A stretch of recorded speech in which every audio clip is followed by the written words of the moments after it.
framed up? Yeah, Okay. I am.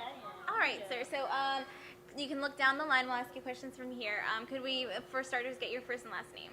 My name is Darnell Smith, and that was it. That's all you wanted. And could you spell it out for us, please? Darnell Smith.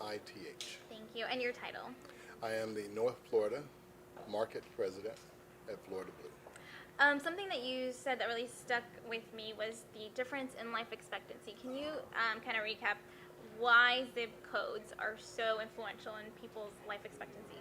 Well, zip codes are so influential in people's life expectancy because it's all about access. And often in certain zip codes, there are things that are really important to all of us in order to be able to live that, quite frankly, not all of us have as a part of our world.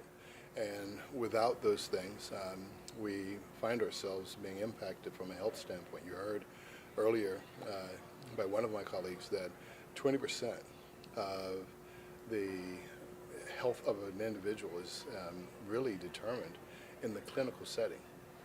80% is done in the social setting. So when you think about that, that is where we need to be focusing. And I believe Blue Zones will allow us to be able to look at the things that are most important to people, things that are impacting them in their lives on an everyday basis, certainly within their communities and their zip codes. And we have to deal with the issues. And I believe if we do that, we'll get better outcomes. Can you recap that example that you provided between Sure. Ortega and Durkeeville? Yeah, the Ortega community, the average person, life expectancy is 80 years old.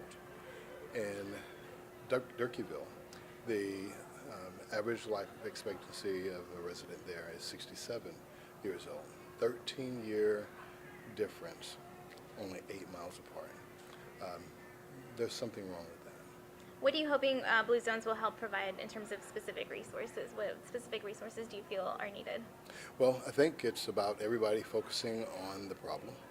It is about galvanizing the data, sitting down, understanding what has worked elsewhere across many communities to be able to really bring real change and real transformation around health and health outcomes, and then delivering on those particular things. I think what they will bring to the table is the ability to be able to sit down and make certain we're all working together, not all of us moving forward to try to solve this issue in disparate ways. So I think that's what it will give us. Sounds good. I was trying to find it. Do you have on maybe your all's website just That the life data? expectancy of the data? I was trying to find I it, have a but- chart that we put together. I'm also with the Lift Jacks organization, and one of the things we did is we tried to look at the various communities is, what were the key factors around each one of those communities. And so we created a chart regarding life expectancy. And so what I can do is get you that information because it is staggering. When you see, we show the Jacksonville average, we show Ortega and a few other very prominent neighborhoods, and then we show many of the neighborhoods that are really struggling from a poverty standpoint, and then you begin to see the numbers, especially around life expectancy, but there are other numbers as well. And it's staggering to be able to see that. And I'm glad that we're all beginning to look at this as a problem that we all need to be concerned about.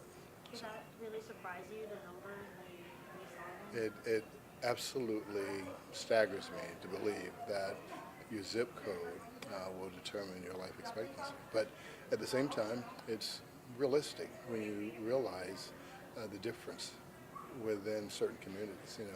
There are food deserts, there are health deserts, just things that many communities don't have. A person has to get on a bus to travel 20 miles just to be able to get healthy food versus walking 1 minute away and getting non-healthy food. And then it's easier access, it costs less to get the non-healthy food. Those are the things that really cause people to find themselves in the situation that they're in. But I think we have to focus on it together as a community. All right. All right?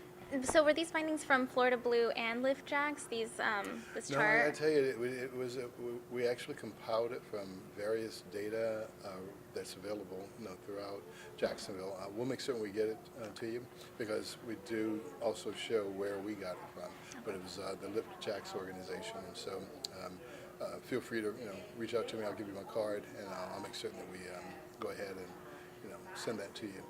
Thank But you. it's once again it's amazing data.